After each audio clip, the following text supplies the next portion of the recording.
हज़रत अली करमल्लाहु वजहुल करीम ने इरशाद फरमाया कि बखील आदमी किन्ना बदबख्त है, दुनिया दे उत्ते फकीरां दी तरह जिंदगी बसर कर रहा है और कल क़यामत वाले दिन अमीरां दी तरह हिसाबो किताब करे देगा।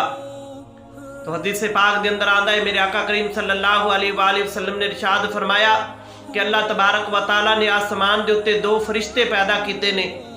एक फरिश्ता जिहड़ा बखील दे वास्ते बद दुआ करदा रहिंदा है कि या रब्बुल आलमीन इस दे माल नू तंग कर दे, इस दे माल नू तंग कर दे, इस दे माल नू तंग कर दे। और दूसरा फरमाया कि अल्लाह तबारक व तआला ने जिहड़ा दूसरा फरिश्ता है वह गनी दे माल दे वास्ते दुआ करदा रहिंदा है कि या रब्बुल आलमीन इस दे माल दे अंदर अजाफा कर दे, इस दे माल दे अंदर अजाफा कर दे, इस दे माल दे अंदर अजाफा कर दे। इस वास्ते बखील नालों सखी जिहड़ा है वह बेहतर है।